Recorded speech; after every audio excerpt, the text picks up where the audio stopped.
Сегодня в православном мире отмечается Великая Пятница, пятый день Страстной недели. Церковные служители проводят два важнейших богослужения, выносят плащаницу и совершают чин погребения, сопровождаемый колокольным звоном. Сегодня же православные начинают готовиться к Светлой Пасхе. В Национальном музее Коми для гостей приготовили праздник Пасха в христианском доме. Хозяюшки начинают печь куличи. В храмах тоже пахнет выпечкой. Здесь пекут артос и просфоры. Анна Зубарева продолжит.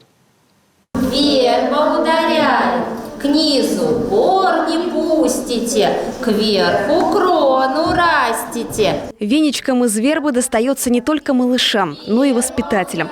Сотрудники Национального музея приобщают юное поколение к традициям православного праздника. Издавна в вербное воскресенье было принято легонечко касаться веточками взрослых и детей, желая им здоровья. Иисуса распяли на кресте. Что нельзя есть в строгий пост, что такое страстная седмица, мучение Христа и его воскрешение.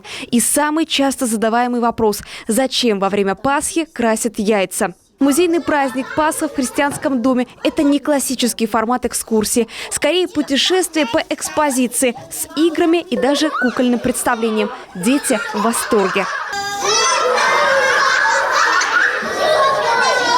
Пасхальный праздник у Коми проходит в целом так же, как и у других народов. Но есть все же и свои изюминки. Отголоски языческой культуры, поклонение солнцу, встречу весны, зарождение новой жизни. Издревле Коми во время Пасхи украшали свои церкви еловыми лапами. В огромных бочках разводили пасхальные костры, катали с горочек яйца. А еще ставили пасхальные качели. Если качалась незамужняя девушка, то не спустят ее, не отпустят с качели, пока она не скажет, кого она любит, кто ей нравится. А если не говорит, будут раскачивать еще сильнее. В это время в Свято-Вознесенском храме Сыктывкара в небольшом помещении прямо под колокольней пахнет тесто. Здесь прихожанки готовят артос и просфоры к Пасхе. Прежде чем взяться за работу, мастерицы должны получить благословение у батюшки, после помолиться всем святым.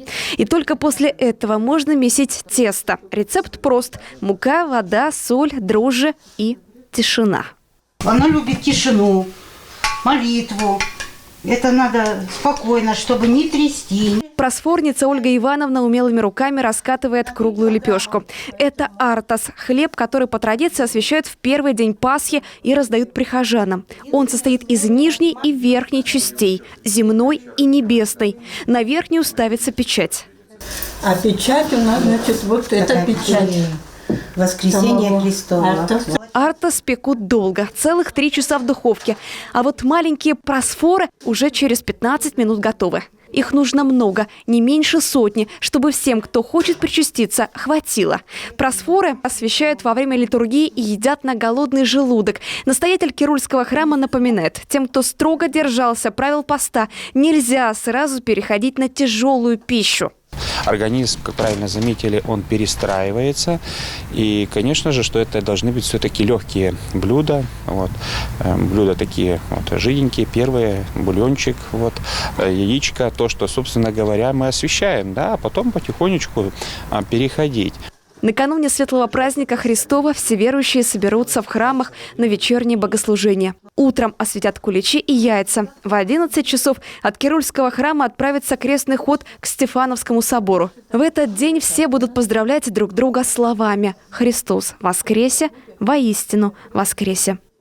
Анна Зубарева, Елена Кононова, Олег Костромин, телеканал Юрган.